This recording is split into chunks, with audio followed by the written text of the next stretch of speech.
Welcome to this Killik Explains finance video. This week, topical one, what drives exchange rates? Now, why is this topical? Let's take a sterling snapshot, as I call it. If you were to plot sterling against the US dollar, that's the pink line, and against the euro, that's the green line, you notice a trend. Now, people have said, oh, recent election result, Brexit, that's all added to sterling's demise. But actually, if we are to look back, you'll see that sterling has been weakening against major currencies for some time. Right the way back from sort of 2014-15, the trend becomes apparent. And yes, Brexit had an impact somewhere around there, but clearly it's not the full picture, whatever the media might suggest otherwise. So let's take a look at this. Now, what is an exchange rate? Bit of revision first of all, then straight into the things that influence it. So first of all, an exchange rate is always two currencies. So you'll find this market has its own jargon. GBP is sterling, USD is dollars, EU is euro, and so on. The value of one currency against the other, that's what we're talking about here. So you always have two currencies, one against the other. This isn't like shares where there is one price, if you like. It's always one against another. It's a relative valuation. And for a deal now, you talk about the spot rate. That's what we're going to stick on here. For a deal at a rate agreed now at some point in the future, you talk about a forward rate. Leave that to other videos. So, an example, very simple example, cable, as they call it, that is the pound to US dollar rate, as it's known, is 1.2606, and that's a typical quote. A pound now is worth $1.2606.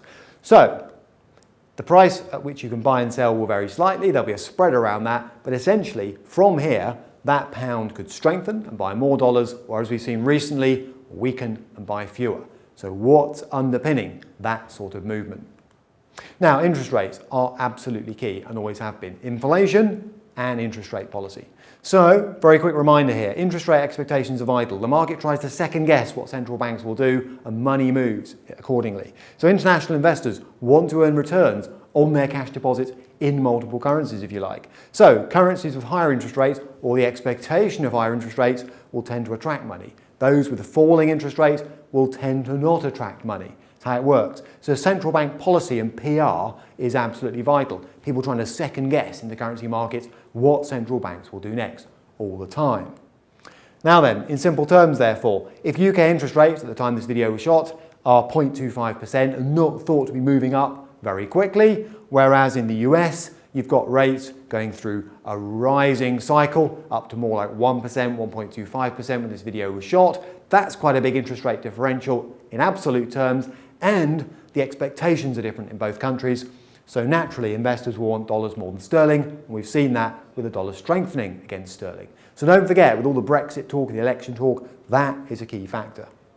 But it's not alone. There's quantitative easing too. Now, we haven't seen big doses of this recently, but that's where central banks create more electronic money. If they do that, that will tend to weaken the currency. That's the idea, because there are more notes out there, if you want to see it that way. But in the US, we've seen hints of the reverse. Quantitative tightening, or QT as it's being called, withdrawing liquidity from the system, and all other things being equal, that will tend to strengthen the US dollar even further. So there's something to keep an eye on. Now, it's not all about interest rate expectations, although that's probably the key driver of where exchange rates go. Let's look at three other factors that are in play too. Number one, current accounts, surpluses and deficits. Now, the bottom line here, summarising a lot of economics, is countries trade with each other, and basically if they import more than they export, they get what's called a deficit. If they export more than they import, they get what's called a surplus. And the UK runs a pretty big deficit because we import more than we export. And that matters, because if you are running a big deficit, you need to fund it. And borrowing is one way of doing that. And that will tend to mean that you've got domestic demand for overseas currencies to repay those investors who've invested over here. And that in itself can create a sort of structural weakness in the underlying domestic currency. And that's kind of what we've been seeing recently in the UK from about mid-2015 onwards. Certainly concerns about the size of the deficit, weakening sterling. And that's got nothing to do with Brexit and elections. Now, public spending and debt. Here's another factor that can have an influence. Watch the American economy in particular for this one, if you like, because Trump has made some big promises about infrastructure, about borrowing. So a country may try to stimulate its economy via infrastructure programs, water spending programs, for example, and borrow to pay for it. That is supposed to create demand and jobs. It can also bring inflation. Currency markets watch that like a hawk. And just bear in mind that the size of the borrowing required to fund all this stuff does have a bearing on the confidence of currency markets in terms of how they view an economy. And you can get a snapshot for that from the external ratings agencies, Moody's, Standard & Poor's and Fitch.